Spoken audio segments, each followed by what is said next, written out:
Mais quand l'eau déborde la terre, les ignames vont mourir. Alléluia. L'homme a besoin de Dieu pour vivre. C'est pourquoi quand l'homme sort de Dieu, le diable le prend pour le tuer. Amen. Amen. Alléluia. Quand de par ton comportement tu sors de Dieu, qui est la matière, l'environnement duquel tu ne dois jamais sortir, lorsque tu sors de là, le diable t'attend dehors. Comme quand le poisson sort de l'eau, son Eric l'attend dehors. Alléluia. C'est comme ça. Lorsque tu déterres une plante, le vent ou le soleil tue la plante. Tu meurs. Et il y a un animal qui a compris ça sur la terre. C'est pourquoi il est le seul animal qu'on ne maîtrise pas dans la chasse. Cet animal, c'est l'aigle. Quand l'aigle doit t'attaquer, l'aigle ne t'attaque pas sur le sol. Quand l'aigle va sur l'eau, l'aigle prend le poisson. Et quand il prend le poisson, il amène le poisson dans l'air. Or là-bas, il n'y a pas l'eau, le poisson est obligé de mourir. Quand l'aigle prend le lion, l'aigle va avec le lion. Arrivé à un moment donné, le lion ne peut plus faire quelque chose. Le lion est dans l'obligation de chercher à vivre d'abord. Il y a un seul animal qui attaque l'aigle, il s'appelle corbeau.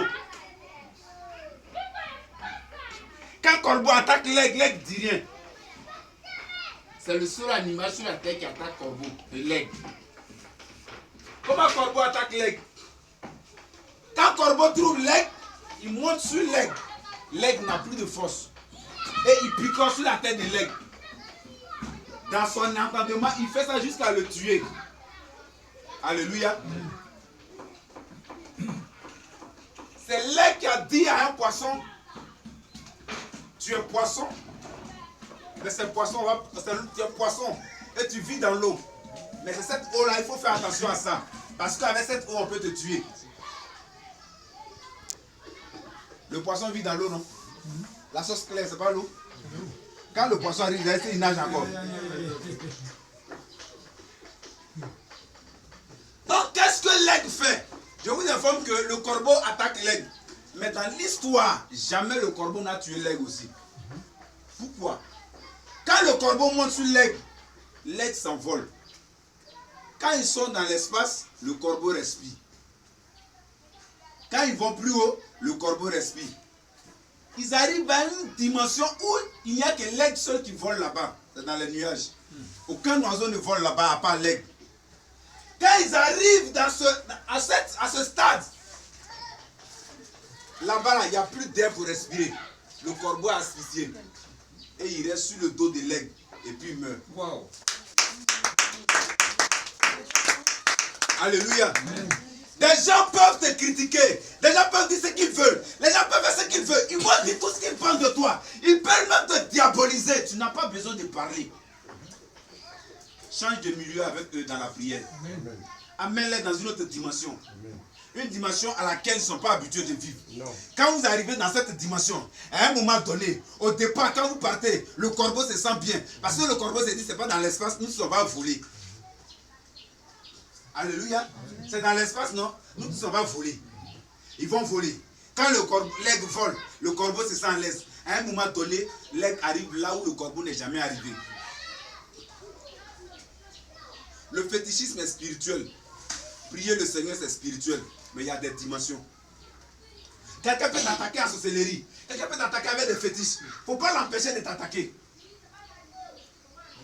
Si tu empêches quelqu'un de t'attaquer, tu l'entraînes à bien s'armer. Laisse-le t'attaquer. Ne t'occupe pas. Va en dimension plus élevée que lui. Va encore en eau profonde. Change de tactile.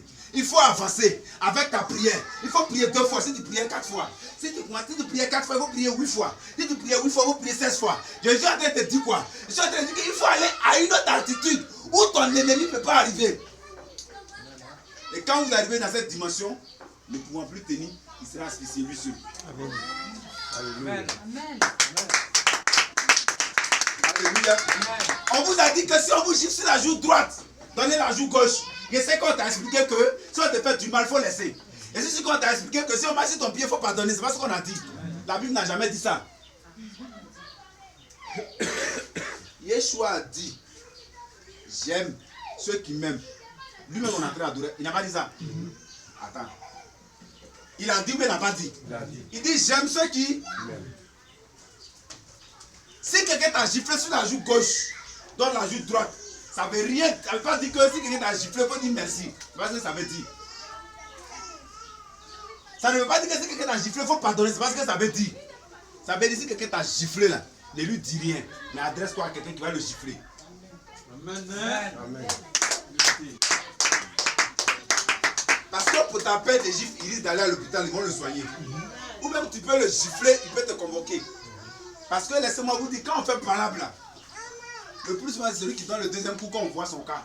Pourquoi? Parce que celui qu'on a tapé premier, on l'a subi. Donc on l'a pas bien tapé.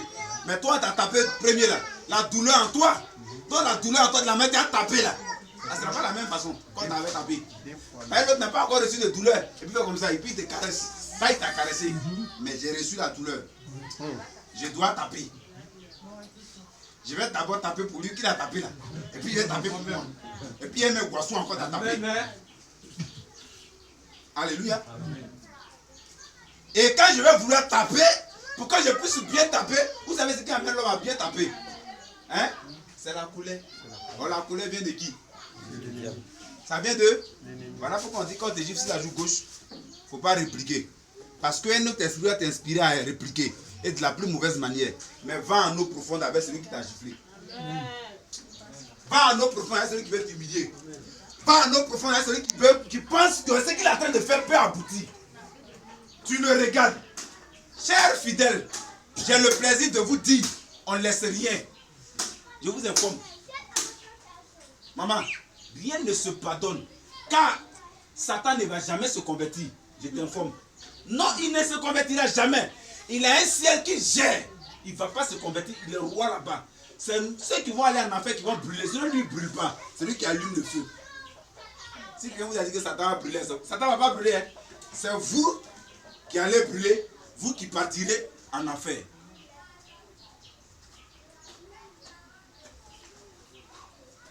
Alléluia. Amen. Je laisse pour moi à Dieu. Toi, tu n'es pas chrétien. Tu es païen. Alléluia. On ne peut pas humilier Dieu et puis tu vas dire tu laisses à Dieu l'humiliation. C'est impossible. Si quelqu'un a tenté de t'humilier, il doit savoir que tu es un enfant de Dieu. S'il n'a pas su ça, il faut rendre des missions à l'église. Tu n'es pas chrétien. Amen.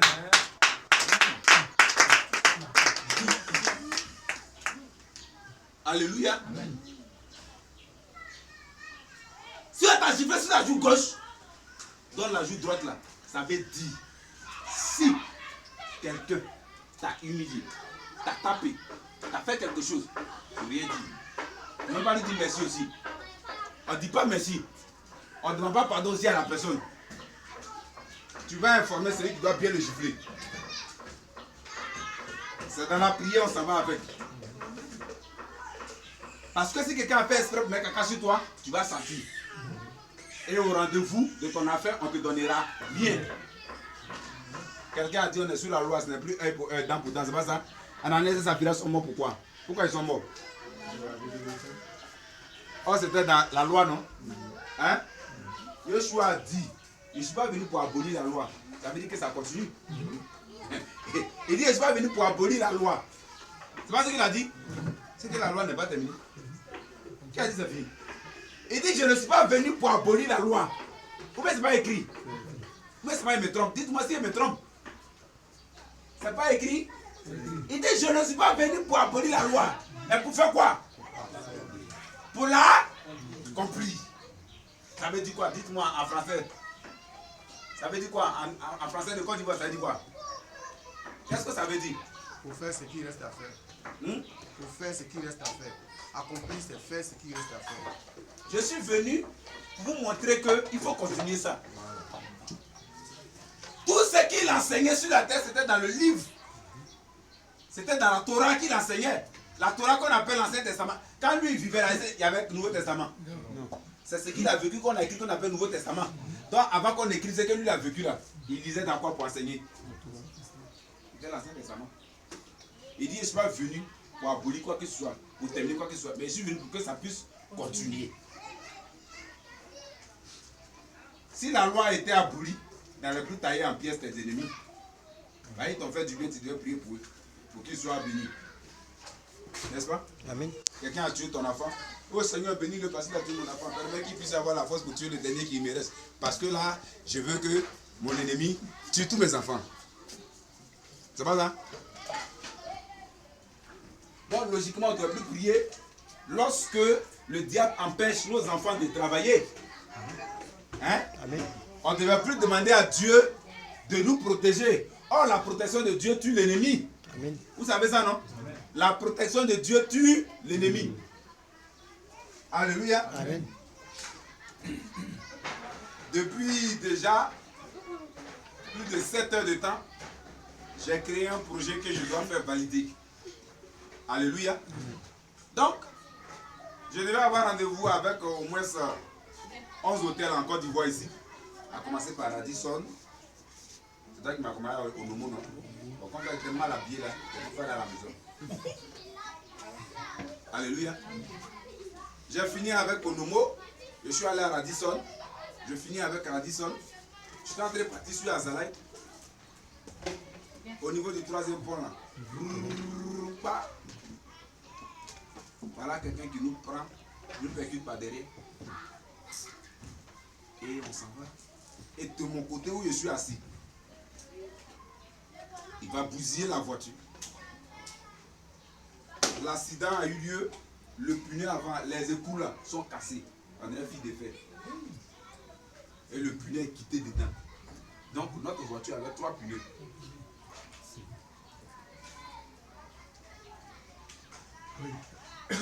Tout à l'heure là. C'est-à-dire à faire là, c'était pas trop clair. Je suis allé venir au culte le soir là. Après le culte, après papa est parti intervenir quelque part. Oh, il est au froid.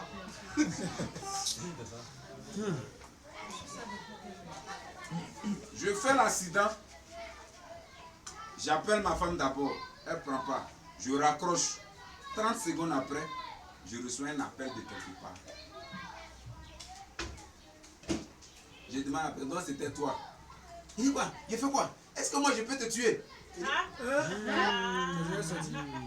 c'est sorti, hein? On va pas aller en voyage. Quand elle va venir, je lui dis, avant de faire ta sauce là, pour ce moment, il y a prié parce que mon papa vient du voyage. Là, je vais l'informer. Pourquoi il fait ta sauce? C'est ce qu'il dit là. Je suis en train de vous dire. Ah oui.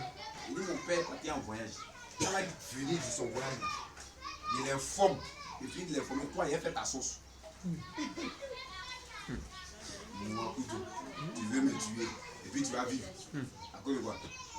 Or, tant que tu vis ma vie en danger. Tant que ton ennemi vit, ta vie est en danger.